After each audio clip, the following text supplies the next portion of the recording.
You're listening to the Living Adventures podcast, a lifestyle podcast hosted by ashleymielke and thevictoriavance. Tune in for a new episode every Thursday to hear our honest conversations about topics like freedom, creativity, spirituality, luxury living, health and wellness, and above all else, building community. We have real and unfiltered conversations inspired by our search to feel connected to people who give a shit about us, support our dreams, and understand our struggles.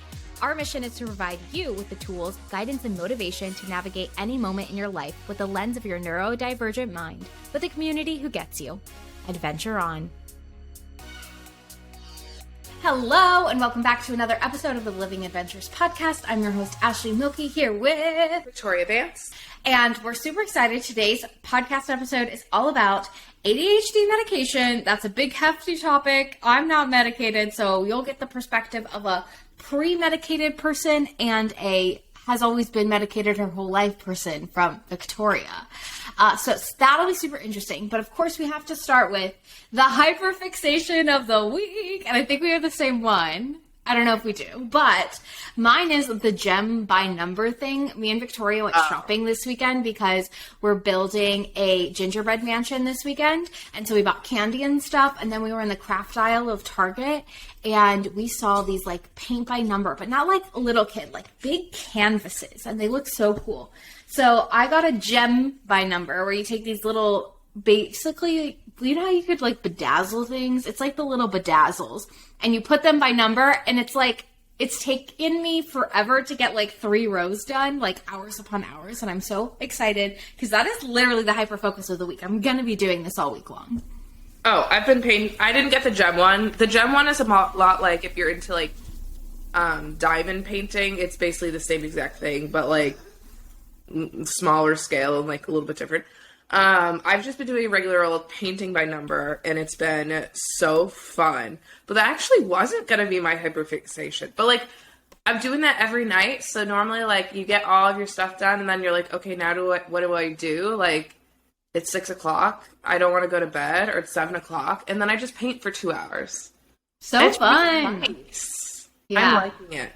But I was actually going to talk about, I have had the flu the past days. It feels like a week now. It feels like it's never ending.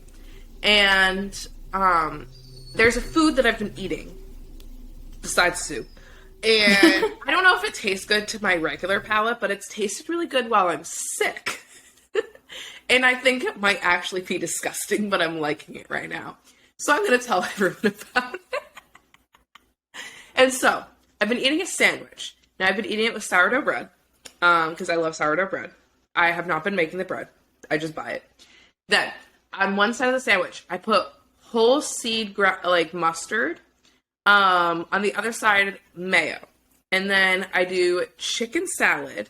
And then I put capers on top, feta cheese, and dill. And then, boom, sandwich. That sounds disgusting. I understand that. But it also tastes really fucking good right now. Oh my god. And so I don't know if I'll actually like that sandwich. And like, obviously I'm not tasting things as great right now, so. I want you to try it when you're healthier. Also, can we say shout out to my immune system? Because I do not have the flu and I definitely hung out with Victoria pre-sickness. Wow, I didn't even know I had the flu for the longest time. And what the fuck is going on with my immune system? I mean, when I got the flu shot, to where the hell did I get the flu? I don't go anywhere.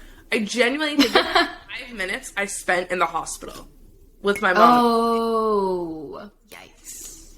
But I wore a mask. Because you have to wear a mask in the hospitals. I don't know. And I wash my hands pre and before, but I mean, it could also be your mom. Like, she goes to work and, like, meets with people, so. You know, my mom. Yeah, she's the one that leaves the house. Because same, I don't leave the house. The only person who could really get me sick is, like, Adrian bringing something home from work, but he's an immune system of, like, a yak. So, like, I feel like yaks are sturdy. So he's like, I don't know. I don't think he would carry it home. Or if he did, I would get sick and not him. But I'm really trying not to get sick. I don't think I've gotten sick most of the year. I'm like, I'm so well rested. How am I getting sick? And I beat that cold off so fast. Like, I Maybe beat you that need to- cold within 24 hours. Yeah. Dude, that happened to me. Like right when we got back from Thanksgiving stuff, I felt like I was getting a little under the weather. And I literally I was like, no, we're not. No, we're not. We're going to nap. We're going to nap and we're going to chill and we're not going to do anything for a couple days. And then it was like, you're not sick. And I'm like, I love this for me. We love taking care of ourselves. See, I had the intention of doing that because it all went down on like Thursday last week. Like, I woke up and I was just like, there's a lot of mucus inside of me. Like, what? And I remember texting Ashley. I was like, I woke up this morning and my body just said, let's release all this mucus we didn't know we had. And I'm just like, what? And then throughout the day, I started to get progressively worse. And then I had a client later in the afternoon and I was like, oh, I don't have the client for 2 hours. Let me take a nap. I ended up sleeping for 2 hours. I somehow woke up, like, I did not wake up that first alarm. I somehow woke up right before, it was like a minute before the call, so I felt like I couldn't cancel it, but I felt worse. Don't know how I pulled it together for that call. It was a great coaching session. At the end of the coaching session, I was like, I feel like shit. I'm going to die.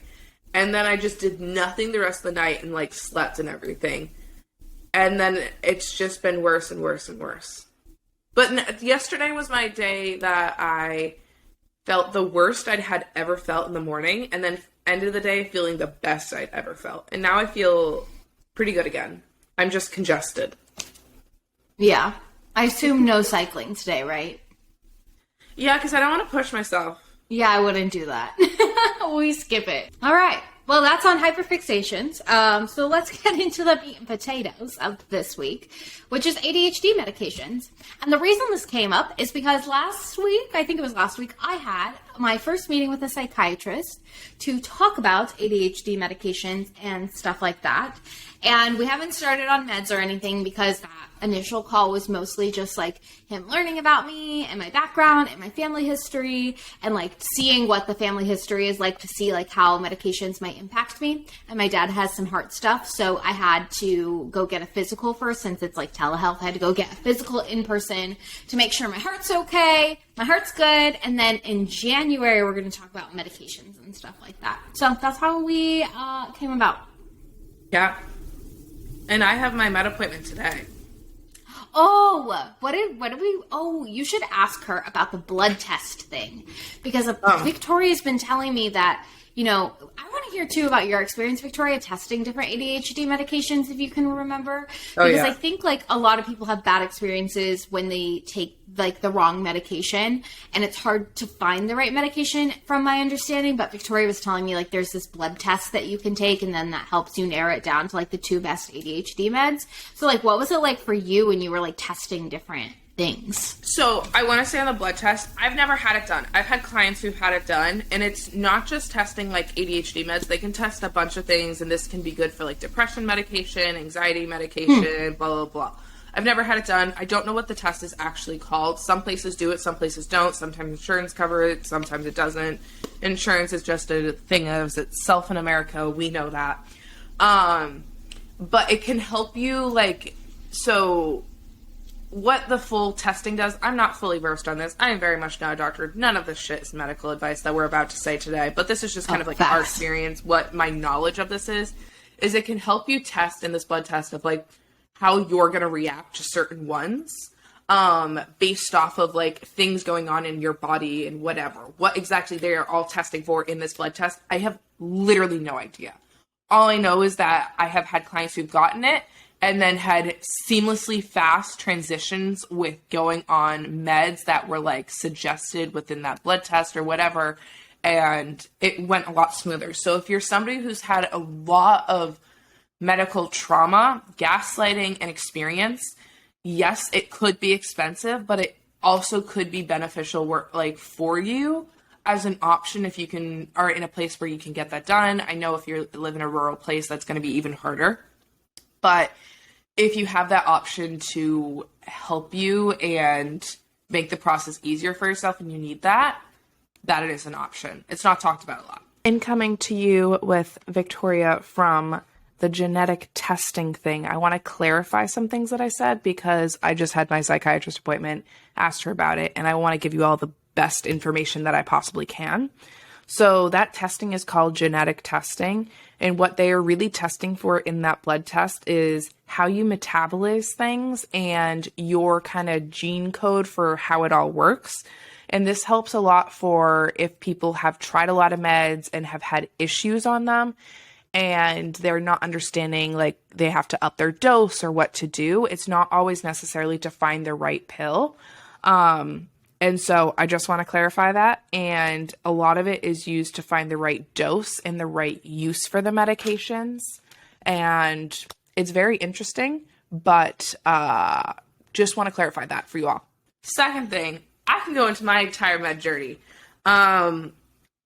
Maybe there's some graphic things in here, but first one I ever went on meds when I was not when I was first, it was like 6 months after I was diagnosed. I actually was put on, I don't know what they're called, but it was basically the salt version of Concerta because I refused to swallow meds. This being said, I went on meds when I was like 10 years old, and I was that girl that I was like, I know I cannot swallow a pill. I don't think I ever swallowed it until like maybe I was 11 or 12. I hated taking my meds because basically they made me put it on a spoon of yogurt or like pudding, and it tasted god awful. Sorry. But yeah, I don't remember the full experience on that one. The second I was able to swallow a pill and got on Concerta, I remember it working, and the first year that I was on them, my doctor was like, oh, do you want to go off in the summer? And she can just be on them for the school year. And my mom was like, yeah, sure, totally. And then after a week, my mom called the doctor and was like, no, I want her back on them. Because she was like, it's like talking to you and talking to a door. Wait, so talking to you was like talking to a door? Yeah, she was like, when you were off your meds, there was nothing there? Yeah. She was like, nothing stuck. Everything in one ear, out the other. Like not, if she told me today, please empty the dishwasher, it's like I would have never heard it. Whoa. And so, and it's like, I literally was also at that age, like, I didn't have enough skills to, like, even, like, write that down and be like, okay, like, it was just, like, nothing in and out. That was also, like, during a really deep traumatic time in my life, for a lot of reasons I won't go into, so, like, that could be other things caused in there. But right. Wait, okay, just to clarify, like, your mom wasn't saying you're talking to a door because you're boring and there's, like, nothing in your brain when you're not on meds. It was because, like, you couldn't focus. So she might as well have been talking to a door because, like, you were not retaining any information. Yeah, and it's like I wouldn't even really speak back to her or anything. What do you think was going through your mind at that time? Honestly, no thoughts. Okay, and that's not just the medication, that's also some trauma, but, you know, yeah, okay. This was around the time, like, that my dad also died, and, like, yes, like, trauma, ADHD, blah, blah, blah, like, that was not, my ADHD was before my dad died. It is hereditary and everything. Yeah. I'm not going into that this episode, but, that was all happening at the time, and I just also, that's when my anxiety came out, and then my mom put me in therapy again, and that was also horrible. So it was just a lot of bad things in my life during then. But I definitely was able to pay more attention at school, but then I was also paying attention to how much I hated school. Ooh. That's interesting. Do you think before you didn't think you hated school, and then you hated it after you got on meds? I just had no thoughts about school. Before meds, you had no thoughts about school. I mean, I'd also just switched schools because, like, my dad died in my first. You're the worst sample for this. There's too many variables. Okay, let's go into a different med. Okay, so I was on that med. I didn't have that many side effects of that. Here's the story of why Concerta is like. For me, I was on that for 10 years. Every 2 to 3 years, I would up my dose because I would be like, I don't feel like it's working as much anymore. I got to college, and that's where the issues began because I got on a very high dose, and when I would take this, I would literally just be sitting in air conditioning, and my entire shirt would be soaking wet of sweat. And I was like, this is not normal. I don't want this. I'm good on this. And I was like, no, I need new med. And that's what really started my med journey. The reason why I didn't have that much of a med journey in the beginning is because my brother had a medication journey, and my dad did because, remember, like, my brother and my dad had it. And so they had done that stuff and been on meds before I was even diagnosed. So because of family history and meds and everything, often a good psychiatrist will be like, okay, like, they're on this, let's start with that because it's behaving well for them. And they'll also take into account to the, like, ones that my dad or my brother had issues on, because it could be possible that's, like, not something they're first going to try because it's like, oh, if they had issues, she could have issues with it too. Right. And that's just, like, general science right now. So I was put on Concerta. And then my brother is still on Concerta to this day, like 20 plus years on it. He loves it. I mean, he's on a really low dose of it. Actually, he went off of it for like 5 years, but he's back on it now. Cool. That was his choice. He just has a life of his own. Yeah, for sure. We don't know what he does. You know, that reminds me, I love that it's hereditary because that's so helpful for you. And I remember when my psychiatrist was like, yeah, Ashley, like, does anyone else in your family have ADHD? And I was like, I don't know, but somebody's gotta. He just laughed. I'm like, I know I'm not the only one, okay? Yeah. And so that can help. When that whole thing happened, I called my mom and I was like, Mom, no. And so called my doctor and she was like, okay, yeah. And it was luckily towards the end of the school year when that was happening.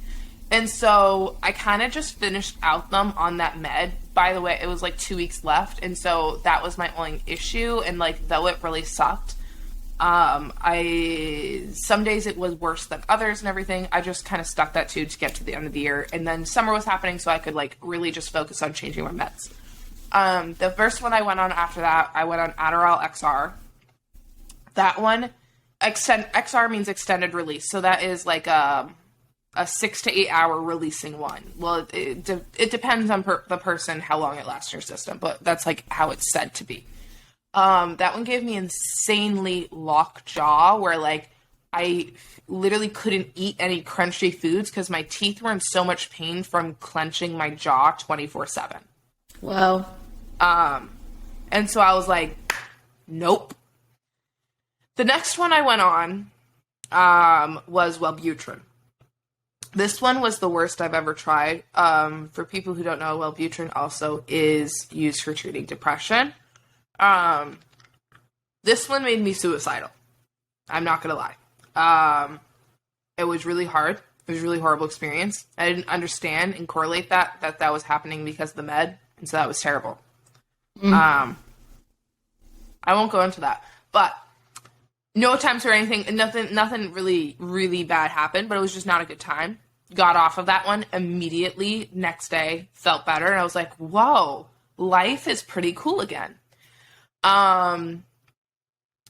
The next one I tried was Adderall IR. And so IR is immediate release, which is like a 3 to 4 acting one. And I behaved well on it, but I didn't like the fact that I was going to have to take them all day long because you'd have to take them three times a day or whatever if you want it to like last like all day per se. And then because of that, the way I got put on Vyvanse, a lot of people ask me like how I got approved for Vyvanse. At least in Massachusetts, the insurance that I was on at the time, they needed you to fail 3 drugs a certain way for Vyvanse to be approved, and insurance to cover it. And basically the psychiatrist I knew the rule and wrote it a certain way to get myself approved. And then I was approved. I went on Vyvanse, and it was like the greatest thing that's ever happened. Victoria's got the back door over here. She's like, she wrote the right note in the right way.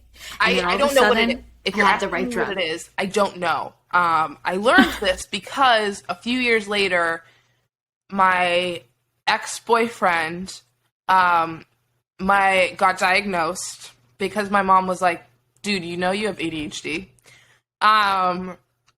Yeah.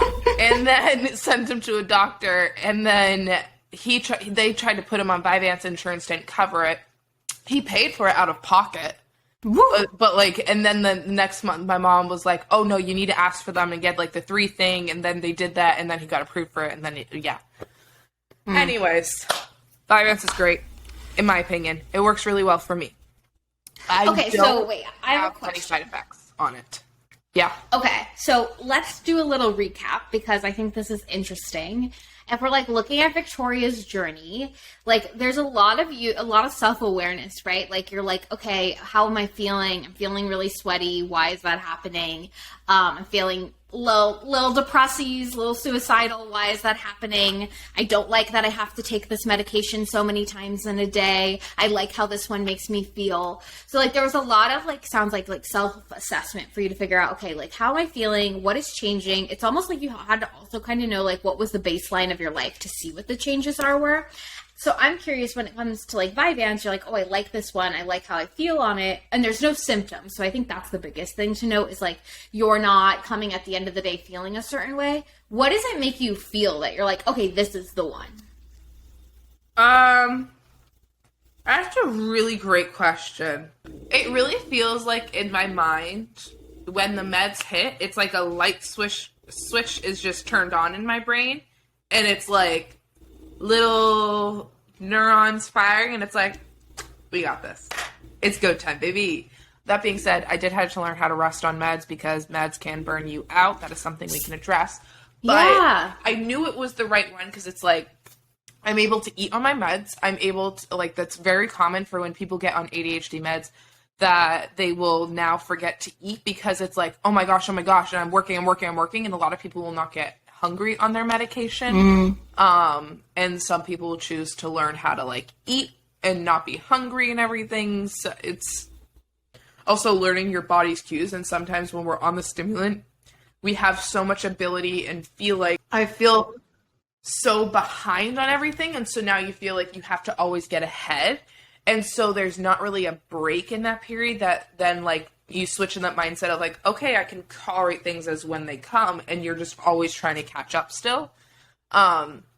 And so then you'll find things to make yourself feel behind to like fit that belief and everything.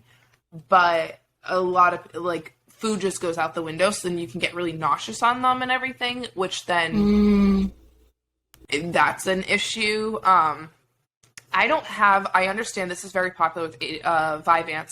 There's like the 2-3 p.m. crash. For some people can be extremely hard for Vyvanse. I do not have that. Do you think people are crashing because they're just overextending themselves? Or like, what do you think? Or do you think it's the actual medication? I think it's both. I think it really can be like a cumulative of like, maybe they didn't eat lunch and everything. And then they've been working nonstop, and like, let's say they're in a bout of hyperfocus, and then like 3 p.m. hits, and they're like, oh my god, and so it's like that can, and also the med wearing off, and so, like I said, I can feel when my medication wears off, and it's harder to make decisions past that and everything, and so then. A lot of people their meds wear off, and then it's like they're insanely hungry because now they're noticing it all, and then that's where a lot of binge eating will start with ADHD, which is funny because Vyvanse is also used as a binge eating disorder medication. Weird. Okay.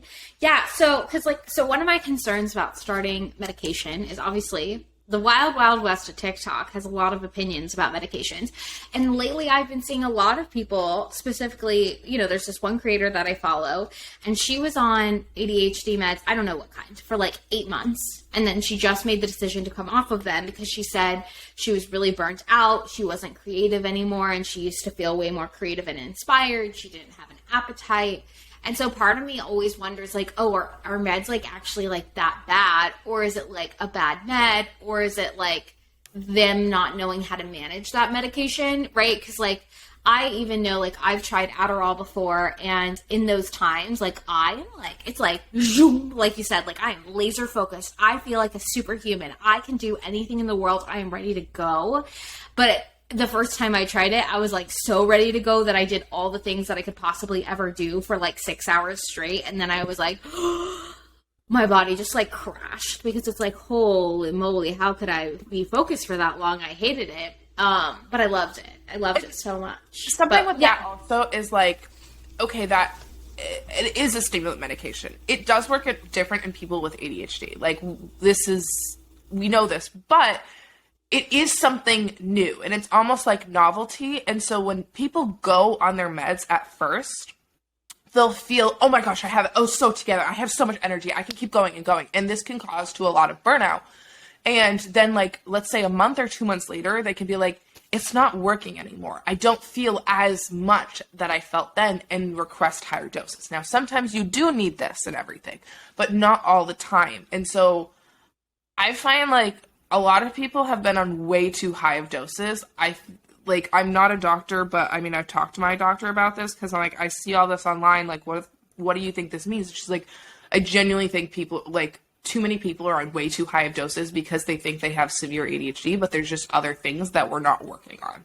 And so, and it can be a whole host of things, but like, that's a really good example of like, okay, like you have felt so behind your entire life. You had a brief period where you felt like you had it together and were going zoom, zoom, zoom, zoom. And the second you lose that or it doesn't feel as much, then like you think you need to go up to get that again. Right. And then the real question I feel like should be, why are you putting so much emphasis on work being your worthiness? You know, like, why is productivity the reason you feel worthy? Why don't you feel good enough now that you're not as high of a producer anymore? And I feel like those are like the underlying conversations. Because I feel like, you know, when we talked about how, especially females experience ADHD, so much of it is our internal dialogue that gets stuck with us, and we hyper focus on, I'm not good enough unless I'm doing this thing, I'm unworthy because of this thing, I should feel shame around this thing, and we just internalize it and keep it.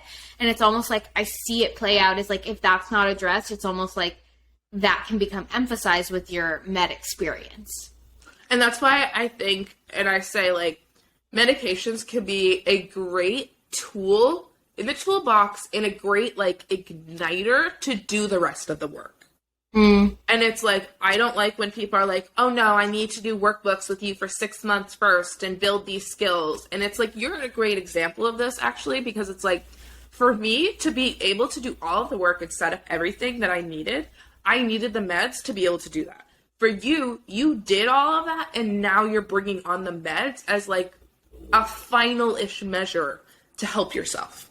Yeah. And so it's understanding like how the meds can be used and not solving ADHD. They're like, oh my gosh, like medication's like the only thing, and like, oh, just go on the medication is just, you're good after that. And it's like, no, because all of the shit that you've gone through, especially if you're late diagnosed, like you need to like now look at all of that and like your cycle with work and everything, and feel like you need like your entire self-worth and productivity. And burnout cycles is like, your burnout cycles will just go faster on meds. Oh my gosh, I can only imagine. Yeah. And you know, something I've been thinking about a lot lately, because like obviously I have a lot of tools I've created in my life to help me manage my life. When I didn't know I had ADHD, I was like, well, I just have to figure out whatever I need to do to have a good life. And I've created all these tools. And the psychiatrist was even like, oh, it sounds like, you know, you have a lot of good systems going on, because one of the things he did was ask me, like, what are all the ways I think ADHD is impacting my life? And, you know, you always hear people talk about, oh, I always lose my keys. You know, I always want to interrupt people during conversations. But, like, for me, I am, like, the thing I think that impacts me the most is, like, I feel so much exhaustion and overwhelm around starting things. Like, I have projects and I'm like, oh, I want to do these and I want to start them, but like the very first step feels like too much. It's a big mountain, don't want to climb it. I have other mountains to climb that I know. I've climbed those mountains before, I'll go climb those. Don't want to climb this new mountain. And for me, I'm like, wow, like imagine what it would feel like to just like be able to go and do things and start things. Or like imagine what it would be like instead of like in the middle of a task being like immediately drawn to something else and feeling that like that's the priority, like being able to stick to the article that I'm writing for my blog and like just get it done. And nobody talks about like those kinds of things. And so for me, I think like you said, like it's important to know like what you want the tool to do for you. And for me, it's way more than just like don't lose my keys, have more focus. It's like these like very small things that I know I struggle with even with all the tools I've created so far. And that's exactly what meds can be great for, is they can help do that first step. And it's like, you've done the rest of the stuff, you know how to manage the stress, the emotional, and like emotional regulation can be helped with meds. For some people, sometimes they don't say it does help them. It's like, right, like ADHD, neurodivergence is a spectrum, and so it's all going to be a little bit different for everyone. But that's a big thing that people say meds help them with, is like, oh, I can take that first step. It's not like pushing against a mountain. It's like, oh, I can go do that today. That's fine. And so if that's the thing that you need to do the rest of the work, then that's great. You did the rest of the work. And so it might not seem as life-changing to you. Yeah, that's but at so the same true. time, like that little step, since it's been so hard for you for so long, even throughout this whole process, it still could feel that life-changing. Yeah, so true. So true. And like, I think that's also why, I don't know if we mentioned this in this episode yet, but like medication vacations, like I don't think I want to be the kind of person that takes medication every day for the rest of my life, because I don't see it like, because I mean, I've made it this far, right? Like I feel pretty good. I've been doing fine in my life. Things are cool. And so I feel like maybe I want to take it on those days where I'm like, okay, I have these really important things that I want to get done and I just need help triggering the start button. But I know also, like, you've been the kind of person to be on them every day forever. So, like, what do you think about that?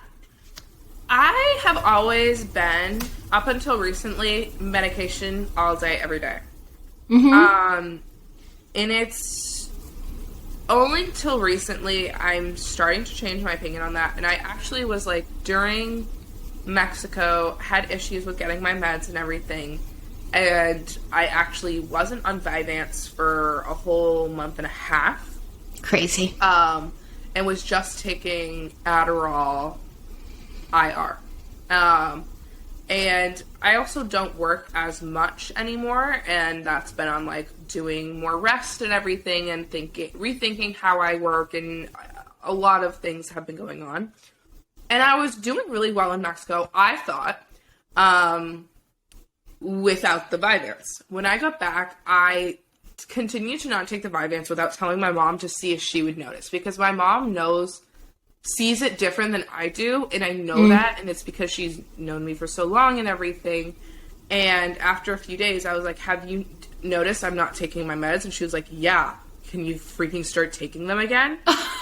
And I was just like, what do you mean? How do you know? And she was like, you keep forgetting things. You're saying things like, oh, I forgot this. Oh, I forgot this. And you're a lot more scattered. You're having a hard time starting things, and you're a lot more tired. And I was just like, and these weren't even things I was noticing. That being said, it was during the holidays, and I was having to do a lot more than like... You were doing a lot, yeah. Than I was like in Mexico. But that showed me that like, okay, if there's days that I'm not doing a lot, I can really take those medication vacations. That being said, I want to make a note on medication vacations. If you take a really high dose, it is going to be a lot harder, your medication vacation days, of not being on them, because the difference is so high. My dose is extremely low. It's like the second dose in Vyvanse. And I talked to my doctor before. I was like, ooh, medication vacation. She was like, if you want to go on a big medication vacation, or if you are going to become pregnant or whatever, she's like, I want to lower your dose so it's not as like impactful for you. So wait, when you're pregnant, you can't take them? So here's what she said, and this is like a whole controversial thing.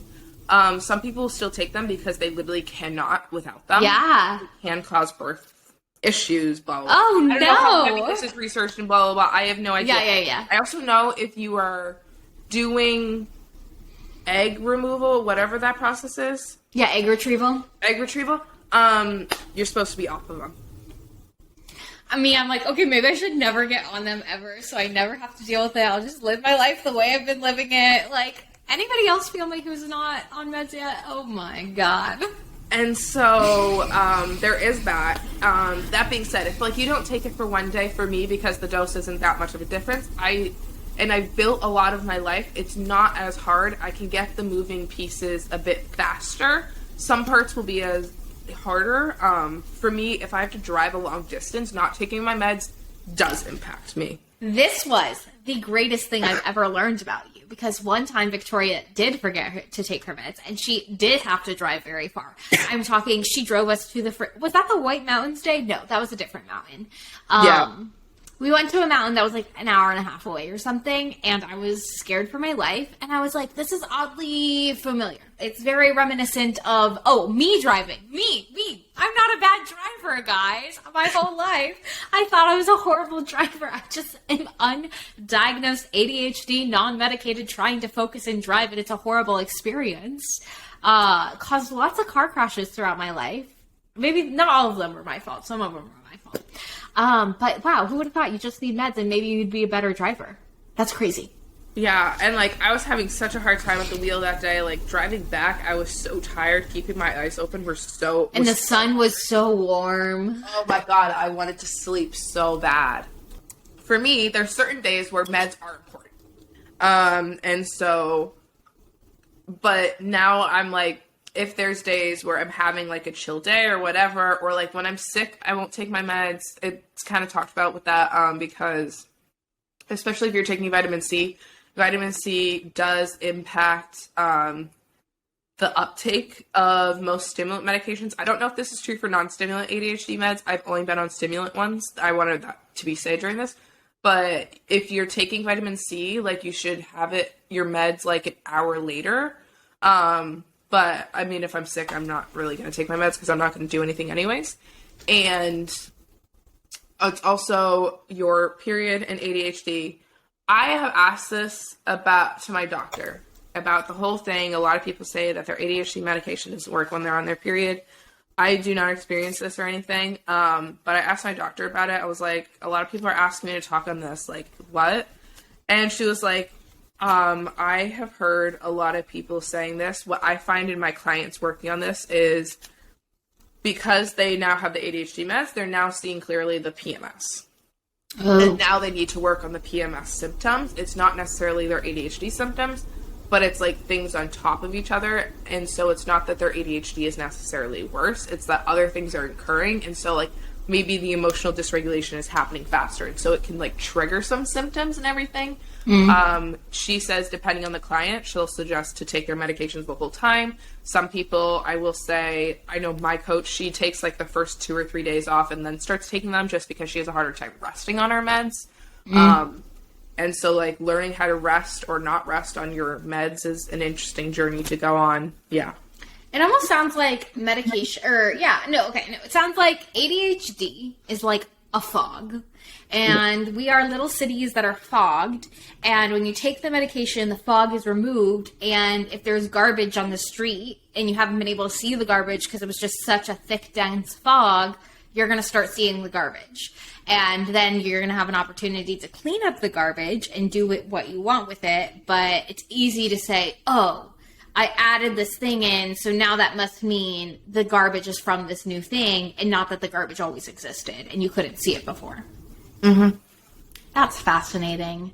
Yeah, I think... Wait, I have a question. What is the difference, I don't know if you know, I'm sure you do, between stimulant and non-stimulant medication? I think it's like the chemical makeup and everything. Okay, yeah, cool. Google, tell us. Stimulant.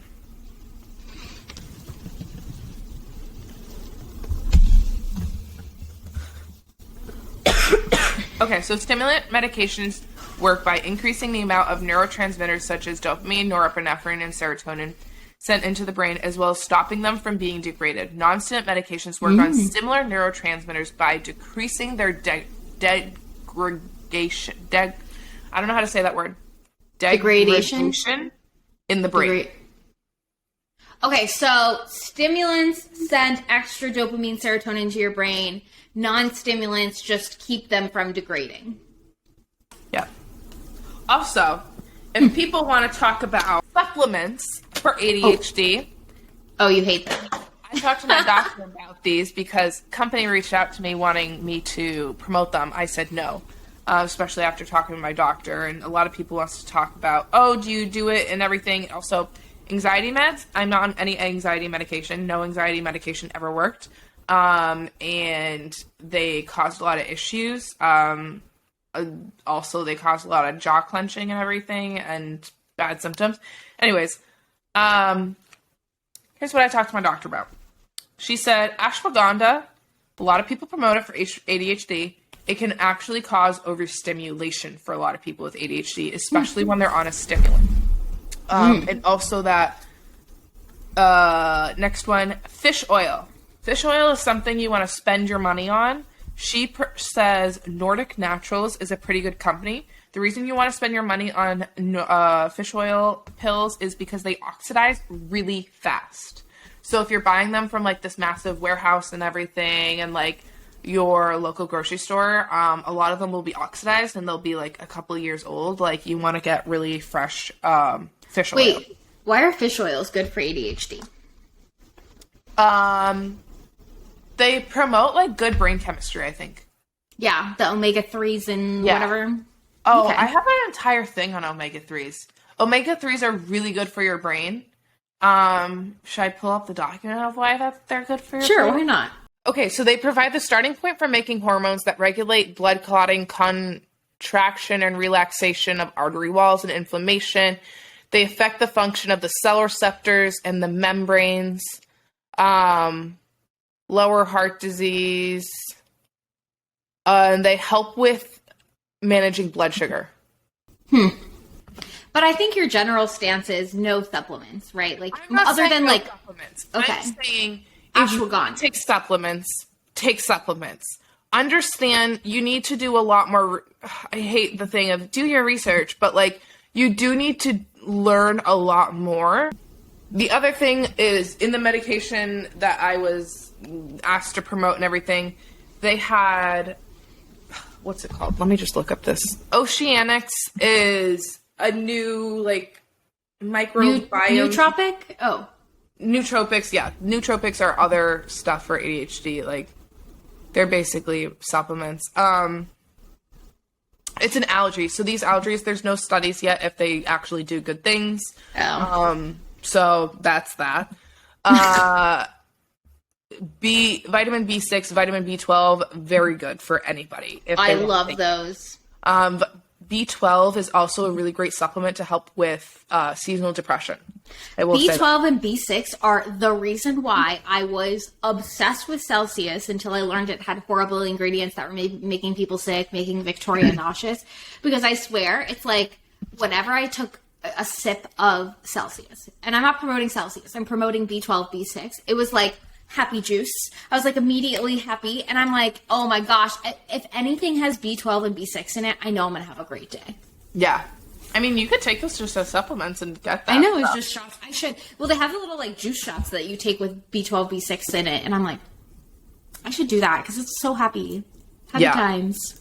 Vitamin B6 and B12 are really good to take. Sage, saffron was in these. That's just like,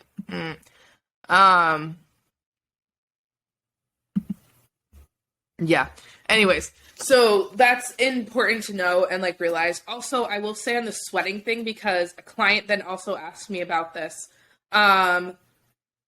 Some people, when they go on ADHD medications, especially the stimulant ones that you'll naturally, as a stimulant, you're always going to sweat a little bit more. It shouldn't be overwhelming. Like if your shirt is drenched that you can like wring it, it's a no-go. Okay. Not a good medication.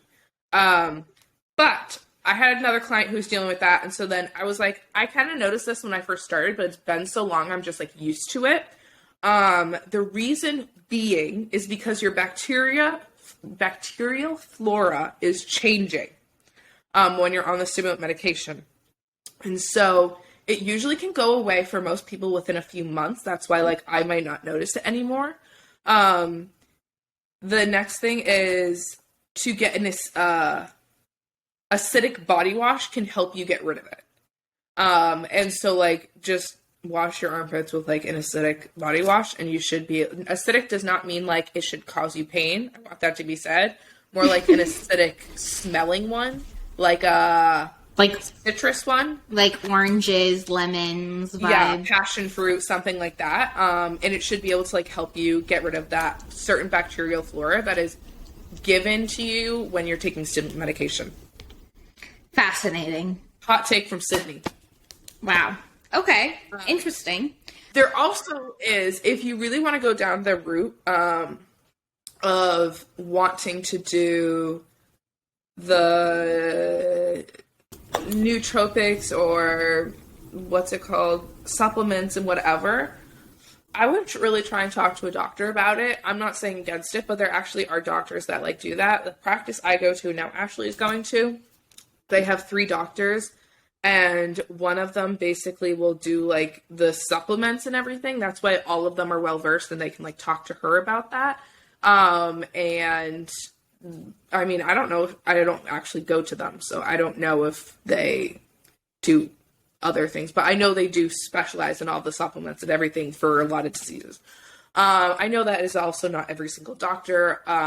Also, if you do not feel like your doctor is advocating for you and everything, please try and go to another doctor. That's so much easier said and done. Finding a doctor is hard. Yeah, you're so lucky. Don't feel. Yeah, no, it's really hard. Like, well, I know because I'm trying to find a primary care physician in Boston and it's next to impossible. So I got really lucky that I got a referral from you guys. But yeah, finding a doctor is hard. So do your research because it's hard enough to find a good doctor. So just do research and start off with a good one can be helpful. But obviously, you don't know. The best advice, too, that I got online when I asked people about this whole thing, because I asked you guys, was someone who was like, just be honest with yourself and with your doctor about what's going on, whether you're doing meds or supplements or whatever, because you have to be your first advocate. And so if you're feeling like you're sweating a lot or you feel weird or you're a little bit more sad than usual or it's working but not the best that it could, like, tell your doctor because they can help figure out like what it is in your life and figure out if it's the med, if it's your life, what it is, and help get you the right thing that you need. Mm-hmm. And should help walk you through the process. And like this is saying like a good doctor will do this. And I understand there's a lot of medical gaslighting and everything. And so like if you are not feeling well cared for and you have the option to get out, I would say get out. And remember like like Ashley said, is you are your first advocate. Like you have to do it, unfortunately. And there is not enough medication trials done on females with ADHD. And so we do act different to them. And so it's not just, is it working or is it not and everything. I have a really good video that went viral. And I was talking about how I know my meds are still working. And a lot of people commented things that helped, like, they said that they know that their med is working and everything. And that was really helpful for people to know if it was good or not. Or what are some of those things? What are some of those things? I can pull it up. How to know if your meds are working. Let's go. And so they're all personal experiences, which is really good. Got it. So some people asked if you still deal with task paralysis and restlessness, does this mean that your med dose is not high enough? I replied to this comment and I said, it could be, but it doesn't always. The task paralysis can also come from stress and not understanding how to prioritize tasks, common issues, and meds will not necessarily fix that. My mood is better. I'm so much calmer. Did nothing for my task paralysis though, right? And so another person said this. Some people said time feels like it goes faster. Somebody said, I peeled horrible old stuff wallpaper for 2 hours so it's done instead of leaving it because I'm on ADHD meds now. Lately, I've been wondering if they're doing too much. Well, today I forgot to take them and went to my first day on my new job. I definitely noticed going back on that tomorrow.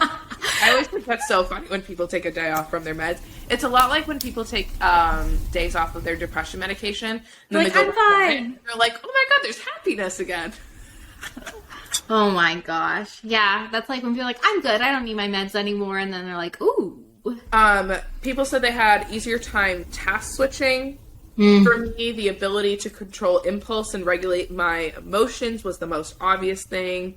Can switch between tasks and still finish each one most of the time, and definitely a lot more than when I'm not on my meds. My 22-year-old daughter commented in question about the new ADHD meds. I feel calm, she said with shock and awe. I'm able to finish tasks without getting frustrated and having to walk away. I'm more engaged in conversations. Nice. These are all very hopeful. Thank you. I realize mine are working because my moods are more stable than when I forget to take it. I get so down without them. I thought ADHD would solve my problems. I find that they help me not be able to be absolutely exhausted, but I'm still not getting things started. So now I'm working on that and I'm beginning the journey. I've noticed it's more energy. I'm able to get up and motivated and get a good part of my day done. Nice. It's like the noise, see parts, and logic shines through the clouds all of a sudden. I love that. It's not that I'm just listening to conversations. I'm actually processing and responding them. And so there's like literally 500 comments on that video. There's a lot. That's so expansive. That's so good. So much better than the I lost my personality. Nothing worked. This is controversial, but I think if you feel like you lost your entire personality on meds, I think maybe you were on too high of a dose or not the right med. I think a lot of people with ADHD, when we first get diagnosed, is you kind of go through an identity crisis a little bit because you're like, oh, I thought all of this was my personality. Oh, yeah. It's like, who am I? It was just undiagnosed ADHD. Yeah. And it's unmanaged ADHD still. And then you might have got thrown on meds really fast. And you might have gotten too high of a dose because you didn't know what to expect. And that's why you might feel better off your meds. Yeah, because it's like, who am I versus what is my ADHD? So, like, what is my identity? And then I feel like there's so much awareness to, like, managing your ADHD, knowing what kind of meds you need, knowing who you are. Like, you have to be so aware of yourself and how you act and what you like and what you don't like to, like, have a good experience. That's just a lot. That's a lot, especially depending on what age you got diagnosed too. And that could be good or bad for any age, right? At 27, I have a pretty formed identity. So then now trying to dismantle what's me versus ADHD is a lot. But also, like, if you get diagnosed young, it's like you don't know your identity yet. So, like, hot mess, left, right, center. Yeah. And it's like, it goes to the thing of like, I hate the term ADHDer because I think that kind of goes to like, okay, I just got diagnosed with ADHD, all the things that I'm now finding out ADHD, and I'm an ADHDer. And so I think it can be like, for a lot of reasons, I do not like that term. And I think it's very interesting. That's the only time you see that used. Cause like, let's just say like in the neurodivergent realm, like you don't see, with autistic, you don't see autisticer or whatever, and you don't see it used like that in and that you know what's interesting? Verb connotation. Yeah, and it's also interesting because, like, I feel like the intent behind ADHD is pure because people want to be able to feel like they have a community, right? Like, what ties us together? How can we all say, you know, we have people who are like us? But I feel like, you know, the autistic community is like you're autistic or you're allistic, and so like autistics can come together because they're autistics. Like they can, that's their community. But like, yeah, it's weird that the only way we have community right now was with the word ADHD, which I hate. And one, it's not even a good word to begin with, just because it's not defined well and it's not like what it really is. And I mean, there's a huge thing against that. So I'm like, why are we using that as a term? Right. Like, why? What is the verb? What is the action of ADHD? Like, and if we're trying to change what it's called, why are we subscribing to the terms ADHD? Yeah. And I think it's like, I understand it, but I don't also, because like, okay, people who are anxious. What do we call them? Anxieters? Like, no. And it's like, okay, so people who are anxious, let's talk about this. And that's why in my videos, I never will say ADHD or hey ADHD or hey ADHD, or I genuinely hate when people do that. I hate it too. Just my own opinion. If you really like that term, like, keep continuing to use this. But I'm like, you have ADHD. That's just who you are. You got it. Like, yeah. Sorry if you don't like that and everything. I hope you don't think of it as the end of the world. I genuinely am just like, for me, I've come to the point of like, it's just there. So like, what can I do to make the best life with it and everything? And how can I use it to enjoy it? And yeah, there's still some dark parts to it. Definitely. And I think something I love on having ADHD is I can just, somebody described this as like the gaydar, but like I can just see it. Like, I know if you have ADHD, I cannot not prescribe, but I cannot diagnose, but I can unofficially spot you out in a crowd. And yeah, I know, because Victoria will be like, hey, I saw this person on TikTok. They totally have ADHD. Do you think they know? And no, the funny thing is so there's this guy, it's like, I don't know what his name, I don't know how to pronounce his like thing, but he's like a pretty big TikToker. I think he has like 300,000 or whatever. And he's kind of like in this self-help-ish space, and he just stitches things and then talks about them a lot. And it's very interesting, his perspective. I like it. I think he's like a writer or whatever in New York City. Yesterday, I know this man had ADHD my whole life. He posted something about ADHD and I was like, I knew it, my boy. I knew it. I just know it. Like, I'm so sorry, but like, I know. Yeah, Victoria knew I had ADHD before I did. Maybe it's just like, if you have a dog, do you have ADHD? No. If you have a dog, you have ADHD. That's like you when you were like, everyone who's an Aquarius has ADHD. And it's like trying to find the commonalities. I'm like, okay, so if we have dogs, do we have ADHD? Okay, no, it's not that. It's not like that. It also is like people who are on the neurodivergent spectrum will go towards naturally other people who are on the neurodivergent spectrum, even if they don't necessarily know it at the time, just because the type of conversations that we like to have might be different than like a neurotypical would be. Oh my gosh, can I tell you a funny story? Have you heard the story about the girl who is autistic and she like learned how to mask at a really young age and how to like perform and pretend to be a normal person around people? And she got in the car with her dad one day. He's like, oh, I have to go up to Canada because I have to pick something up. They lived really close to the border. And they got to the border and she's looking at her dad, like while they're in the car and they're alone together. And she's like, oh my God, my dad is an alien. Like, he doesn't act like the other humans. He's acting like me. Like, he's an alien. He's not a real person, because I've seen real persons, and when I try to act like real persons, he's not acting like the real person because he's freaking autistic and he's unmasking around her. And then so they get to the border of Canada and the police are checking them out or whatever, and they're like, is this your dad? And she goes, no, that's an alien. And they're like, what? And she goes, no, he's an alien.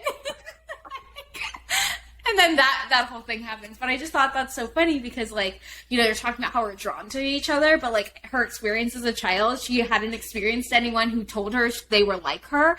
And so she's like, oh my God, he's acting like me. He can't be a real human because I try to act like real humans all the time. Okay, that actually brought up something weird in my mind. I think that's very interesting. For those who don't know, I now believe I do have autism. I have no diagnosis. I'm not going for one either. Just in the sense of, I gaslight myself enough. Around your trauma. I'm really working on stopping. And getting an autism diagnosis, for me, it's not like it can provide me any work-ish help or anything, because I just have to stop gaslighting myself to give myself, like, whatever I need. Yeah. And for me, I don't think it's beneficial to go get a diagnosis. It's not, maybe one day I would, whatever, I don't know. Anyways, there was this moment in my life. I was in the 3rd grade. I was taking a spelling test. And I was literally like, you know, you're not like everyone else. And I was just like, right? And I literally remember this. I have the entire vision in front of me, and I was just like, yeah, I'm different. I'm different. Yeah, I'm different. I guess we should get back to the test. And whether that is like an autistic thing, an ADHD thing, or something, I don't know. And some people have those, some people don't, and that's just because they're masking so high.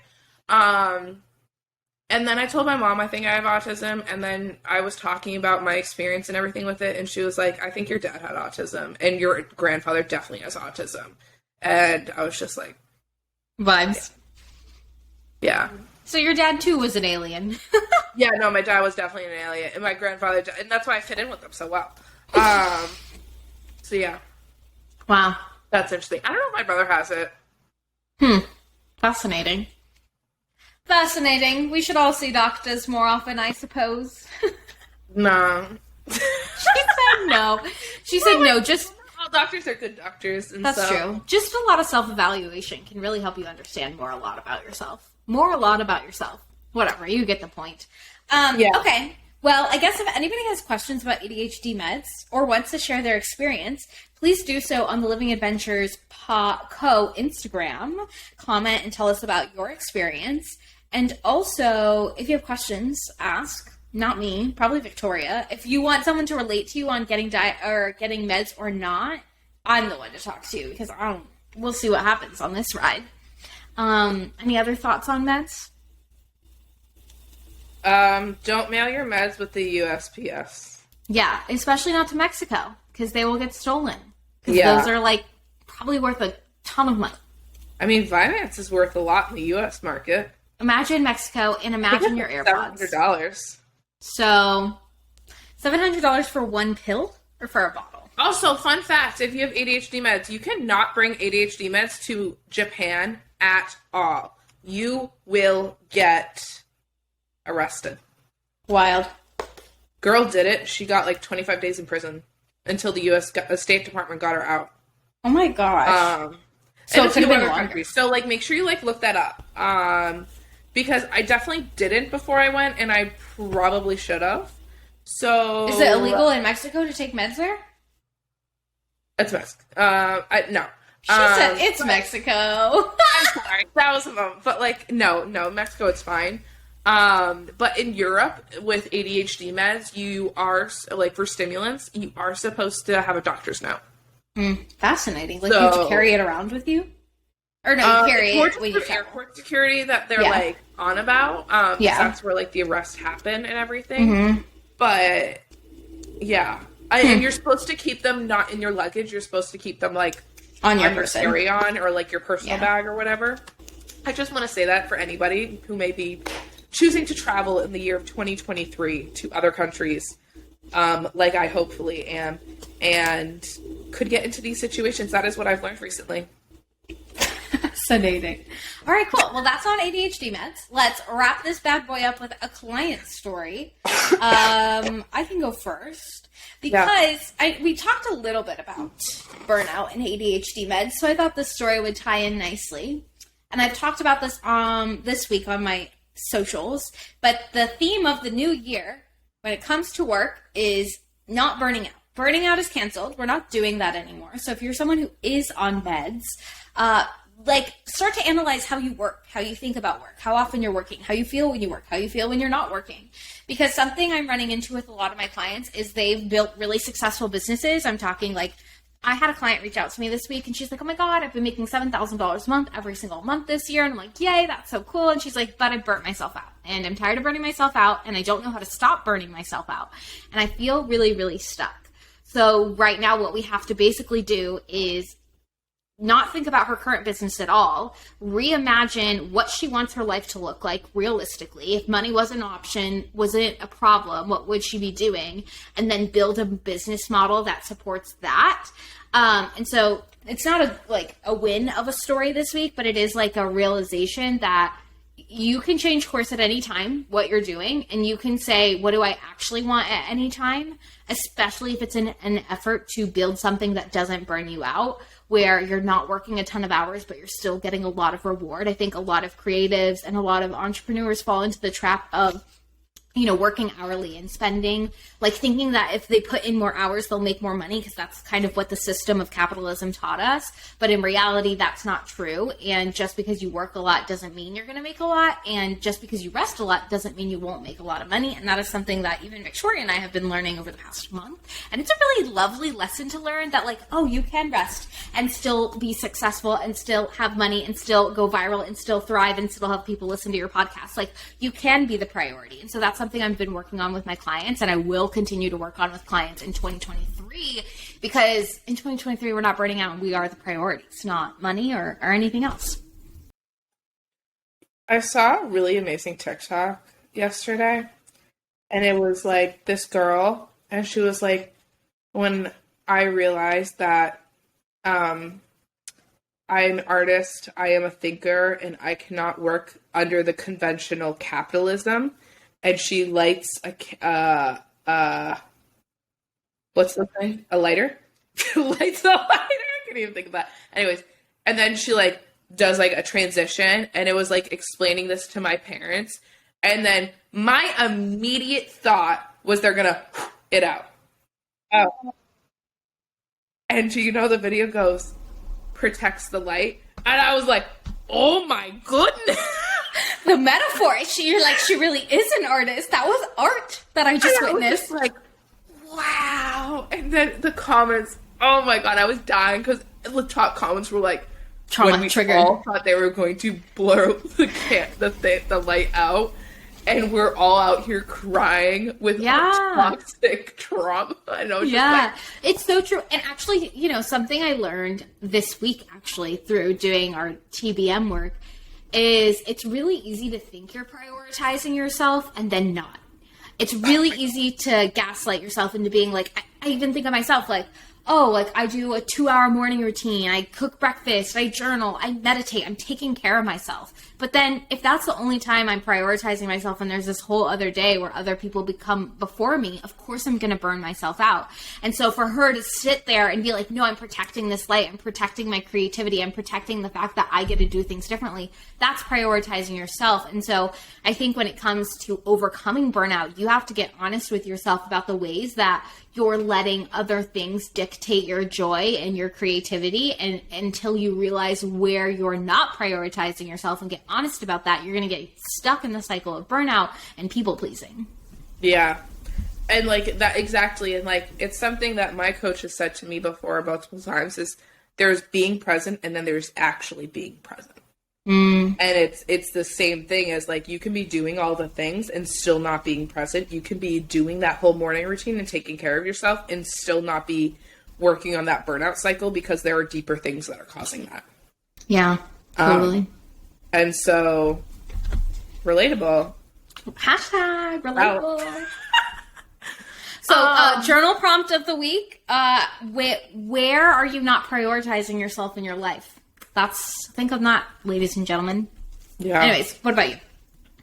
I don't know if this is a win, but this is really cool. I signed a new client, and I guess, I don't know, I'll just say this because of the meta episode. When I had a sales call with this client, they told me they were in the original testing of Vyvanse. Fascinating. I think that's so fucking cool. That's my client win. It's just very cool. That was like a historical win. I think it's good. But a client win, I have a client who she's been working on being more present for her kids.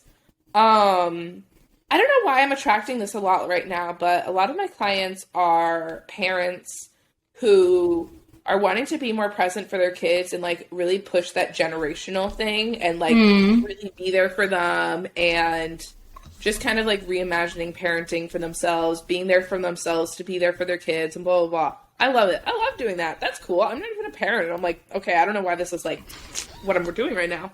But I think it's also like because we've